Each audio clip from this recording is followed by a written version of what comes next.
کہ آپ لوگوں نے بھی بڑی ان کی قیادت نے بڑا ذمہ داری کا مظاہرہ کیا ہے.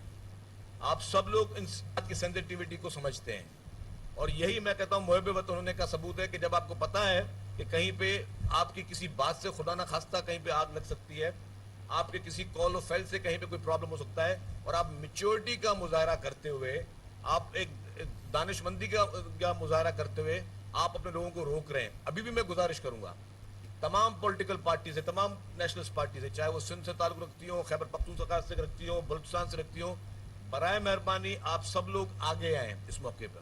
اس موقع پہ آپ نے امن کا پیغام دینا ہے. اس موقع پہ آپ نے اپنے فالوورز کو سختی سے ہدایت کرنی ہے کہ جو بھی اس قسم کی کوئی لسانیت کی ہوا دے گا وہ ہم میں سے نہیں ہے, اس کا اس پارٹی سے تعلق نہیں ہے. یہ تمام نیشنل لیڈرشپ کو, تمام نیشنلسٹ پارٹیز کی لیڈرشپ کو, تمام پولیٹیکل پارٹیز کو, میں سمجھتا ہوں کہ پورے پاکستان کی جو بھی پولیٹیکل پارٹیز ہیں سب کو یہ پیغام دینا چاہیے, یونٹی کا پیغام دینا چاہیے کہ جی سیاسی اختلافات سب کی اپنی جگہ پر, لیکن اگر کوئی خدا نہ خواستہ کوئی ایسی کوئی فالٹ لائن ہے جس سے کوئی چیز بڑھ سکتی ہے اس کو ہمیں روکنا چاہیے. اور ابھی بھی میں کہہ دوں کہ جی بڑی سمجھداری کا مظاہرہ کیا پولیٹیکل لیڈرشپ نے, بڑی ذمہ داری کا, بڑا متبادہ انہوں نے فیصلے کیے ہیں. لیکن جو تھرڈ فورتھ ٹیئر پہ جہاں پہ جو لوگ شر پسندگی رکھتے ہیں, جو جن کی دکان اس سے چلتی ہے, یا وہ جو لوگ چاہتے ہیں کہ جی خرابی ہو, ان چیزوں کو سختی سے روکنا ہوگا. اور پوری سوسائٹی کا فرض ہے, پوری سوسائٹی کا یہ کام ہے کہ اس چیز کو رکھا جائے. اگر رسول اللہ صاحب اگر آپ دو لفظ بات کرنا چاہیں, مائک کون سا. صوبائی وزیر شرجیل انعام میمن کراچی میں نیوز صوبائی وزیر شرجیل انعام میمن کراچی میں نیوز کانفرنس کر رہے تھے. انہوں نے کہا کہ شرپسند عناصر امن خراب کرنا چاہتے ہیں, لیکن حکومت ایسے عناصر سے آگاہ ہے. پاکستان ایک گلدستہ ہے, کوئی بھی زبان بولنے والے ہوں وہ بھائی ہیں. عوام کو شرپسندوں سے ہوشیار رہنا چاہیے.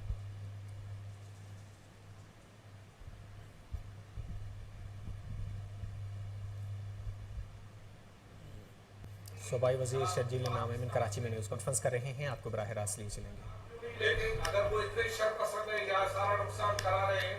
اور دوسری بات ہے, لالا کو انہوں نے مارا تھا, لالا نے آپ کو بتایا ہوگا کہ انہوں نے پی ٹی آئی والوں نے آپ کے دفتر کو چڑھایا. دوسری بات, یہاں آگا جہاں بیٹھا ہے وہ بھی پاکستانی ہے, بردیش بھی پاکستانی ہے, لالا بھی پاکستانی ہے. جو یہاں بات چل رہی ہے وہ افغان مہاجرین کی چل رہی ہے, پاکستانی شہریوں کی بات نہیں ہو رہی. یہ جو افغانستان کے جھنڈے پاکستان کی شہروں میں لہرا رہے ہیں, سندھ حکومت کو نظر نہیں آ رہے.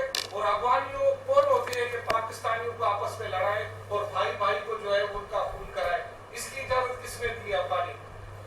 دیکھیں جی, میں چانڈو صاحب آپ کا سوال اہم ہے. جو اس کا پہلا وہ تھا اس پہ میں آپ کو کلیئر کر دوں. ہاں, میں نے پی ٹی آئی کا ذکر کیا تھا.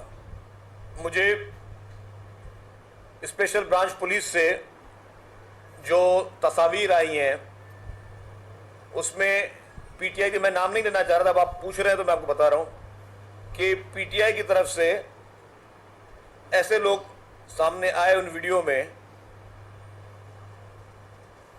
یہ ان کی تصاویر بھی ہیں, یہ دھرنے میں یہ لیڈ بھی کر رہے ہیں, اور یہی شخص جو ہے یہاں پہ افغانستان کا جھنڈا لے کر بیٹھا ہوا ہے, اور اسی شخص کا بھائی جو ہے وہ پی ٹی آئی کی طرف سے اس وقت الیکشن لڑ رہا ہے, اور یہی افغانستان کا جھنڈا لے کر بیٹھا ہے. بس وہ چھوڑا, زیادہ ڈیٹیل میں نہیں جانا چاہ رہے, کیوں ہم نے اس وقت ہم بیٹھے پرامن ماحول میں, ہم ماحول کو خراب کرنا نہیں چاہ رہے. لیکن کچھ لوگ, میں نے کہا نا, کچھ شرپسند عناصر جو ہوتے ہیں, کچھ پولیٹیکل پارٹی جن کا سروائیول کیا ہوتا ہے کہ ملک میں انارکی ہو, کہ ملک میں اگر ہماری حکومت اپنی نااہلی کی وجہ سے جا چکی ہے, اپنی نالائکی کی وجہ سے, اپنی نااہلی کی وجہ سے, اپنی جو عوام کو ریلیف نہ دے سکے اس کی وجہ سے جو حکومت سے نکالے گئے ہیں, پاکستان کی تاریخ میں پہلی دفعہ قانونی طریقے سے جو نکالے گئے ہیں, وہ چاہتے ہیں کہ ملک میں انتشار پھیلے. کبھی وہ پنجاب میں بیٹھ کر تقاریر میں, الیکشنوں میں اداروں پہ حملے کر رہے ہیں, کہیں پہ وہ چاہتے ہیں کہ جی اس طرح کے واقعات میں ماچیس کی تیلی کا کام کیا جائے. ہمیں یہاں پہ فائر فائٹرز کی ضرورت ہے ملک میں, ہمیں آگ لگانے والوں کی ضرورت نہیں ہے. میں بات کروں. انفارچونیٹلی یہ وہ پولیٹیکل پارٹی ہے پی ٹی آئی جس کا اس وقت جو کوڈ آف کنڈکٹ رہا ہے, اگر ہمارا ملک آئین اور قانون کے حساب سے چلے تو فوری طور پر پی ٹی آئی پہ پابندی لگنی چاہیے. اس میں ایک وجہ نہیں 100 وجوہات میں گنوا سکتا ہوں. فارن فنڈنگ کیس میں اسی پی ٹی آئی نے اسرائیل سے اور انڈیا سے فنڈنگ لی ہے. کیا ہمارے ملک میں آئین اور قانون اور تمام ادارے خاموش رہیں کہ کسی ملک کو الیکشن لڑنے کے لیے, الیکشن کیمپین کرنے کے لیے, اداروں کو تنقید کرنے کے لیے مسلسل طور پہ اسرائیل اور انڈیا سے فنڈنگ ہوتی رہے اور سب ملک اور ہماری عدالتیں اور ہمارے سارے نظام خاموش تماشائی بن کے رہے؟ کیا کل پرسوں کی سپریم کورٹ کی ججمنٹ آپ کی نظروں سے نہیں گزری ہے؟ کیا اس ججمنٹ گزرنے کے بعد کیا عمران خان کو آئینی حق ہے کہ وہ مزید سیاست کرے, یا اس پہ فوری طور پر آرٹیکل 6 لاگو ہونا چاہیے؟ اور میں کہوں گا کہ فیڈرل گورنمنٹ کسی صورت میں بھی رعایت کا کوئی رعایت یا مساوات یا اس طرح کی کوئی ریکنسلیشن کی بات نہ کرے. جب اس ملک میں بڑے بڑے لوگوں پر آرٹیکل 6 نافذ ہو سکتا ہے تو عمران خان پر کیوں نہیں ہے؟ ججمنٹ میرے پاس ابھی بھی, میں وہ بھی پڑھ رہا تھا ججمنٹ, اس میں تو صاف صاف کورٹ نے کہا ہے, سپریم کورٹ نے کہا ہے کہ جی ڈپٹی اسپیکر کی تحریک مسترد کرنے کا فیصلہ غیر آئینی تھا. غیر آئینی مطلب کہ آئین سے ہٹ کر تھا. جنہوں نے آئین پہ اوتھ اٹھایا ہوا ہے ان لوگوں نے غیر آئینی اقدام کیا. پھر وہ کہتے ہیں کہ جی جو عمران خان نے اسمبلی توڑنے کی ایڈوائز تھی وہ غیر آئینی تھی. تو میں اس پہ آ رہا ہوں. مقصد یہ ہے کہ وہی پارٹی, یہ اس سے ڈائیورٹ اس لیے نہیں ہو رہی کہ وہی پولیٹیکل پارٹی, جو پولیٹیکل پارٹی کل ہم نے ان کے ایکٹیوسٹ کی فوٹوز آئے ہیں, ویڈیوز آئے ہیں, کہ وہ پولیٹیکل پارٹی جس کو سپریم کورٹ کہہ رہی کہ وہ غیر آئینی کام کرتی ہے, اور آئین کی غداری کا آپ سب کو سزا پتہ ہے کیا ہے, اور الیکشن کمیشن میں ان کی رٹ لگی ہوئی کہ وہ غیر ملکی فنڈنگ لگا, وہ یہاں پہ ہمارے ملک میں بیٹھ کر اس طرح کی چیزوں میں فسادات پھیلانے کی کوشش کر رہے ہیں. وہ اس طرح کی صورتحال میں اپنے پارٹی ورکرز کو ان موبز میں انٹر کر کے لوگوں کی گاڑیوں کو نقصان پہنچوا رہے ہیں, لوگوں کی جان و مال کو نقصان پہنچوا رہے ہیں. یہ اس سے کنیکٹڈ ہے, میں اس کو ڈائیورٹ نہیں ہو رہا ہوں. میں آپ کو جو بات کر رہا ہوں کہ یہ ساری چیزیں ان کے تانے بانے ملتے ہیں. ان لوگوں کا سوشل میڈیا پہ آپ کو پتا کہ اس ملک میں کس کی اجاریت ہے. سوشل میڈیا پہ پورا آپ کو پتا ہے کہ پی ٹی آئی کا ان کا پورا ایک ونگ بیٹھا ہے جو کہ یو کے سے اور باہر ملکوں سے بیٹھ کر وہ آپریٹ کر رہے ہیں اور ہمارے ملکوں کو اور اداروں کے خلاف کام کر رہے ہیں. تو یہ ساری چیزیں انٹر کنیکٹڈ ہیں. یہ چیزیں میں یہ نہیں بولتا کہ خدا نخواستہ یہ پورا الزام پی ٹی آئی پہ ڈالوں گا. یہ واقعہ پی ٹی آئی نے کرایا, واقعہ قدرتی ہوا.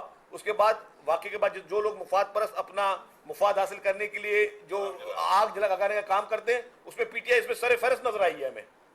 تو یہ ساری چیزیں کنیکٹڈ ہیں. تو جو بھی اس چیز کو دیکھ رہا ہے وہ دیکھے کہ یہ اس کے تانے بانے کہاں سے مل رہے ہیں. آپ جو بات کر رہے ہیں کہ اگر آپ یہ ایک پکچر کو شو کر رہے ہیں, اچھی بات ہے, ہونا چاہیے, لیکن یہ جو 200-250 دکانیں, شاپس اور یہ مارکیٹیں بند کی گئی, وہ جو ویڈیو بنا رہے تھے, وہ جو ویڈیو میں موجود ہیں, کیا ایف آئی اے نے ان کے خلاف اب تک کچھ کیا یا نہیں؟ نمبر 2, جن لوگوں کا اب تک نقصان ہو چکا, جو کہ اس وقت سینکڑوں میں فیملی ہیں, کیا ان کو کچھ دے گی یا نہیں؟ دیکھیں جی, اچھا بھائی, اچھا سن لیں, ایک سوال جواب دے دوں بھائی میں. ہاں جی, میں بات جواب دے رہا ہوں. آپ نے کہا جن لوگوں نے دکانیں بند کروائیں, آپ نے کہا ایف آئی رابطہ کہ ہم نے ایف آئی رابطہ نہیں کیا, ہم نے لوگوں کو خود اریسٹ کیا. میں نے بتایا 28 لوگ ہم نے اریسٹ کیے جنہوں نے دکان بند کروا رہے تھے. 28 تو خالی ویڈیوز آئی ہیں سر. بھائی سن تو لو بھائی, پوری بات ہے. آپ پریس کانفرنس میں ٹاک شو میں بیٹھے ہو بھائی, آپ ٹاک شو میں تو نہیں بیٹھے, پریس کانفرنس میں بیٹھے ہو نا. تو بات یہ ہے کہ 28 لوگوں کو صوبائی وزیر شرجیل انعام ایمن کراچی میں نیوز کانفرنس کر رہے ہیں. انہوں نے کہا کہ سندھ لسانیت پر یقین نہیں رکھتا. جب بھی کوئی واقعہ ہوا سندھ حکومت فوری متحرک ہوئی ہے. عوام کو شرپسندوں سے ہوشیار رہنا چاہیے.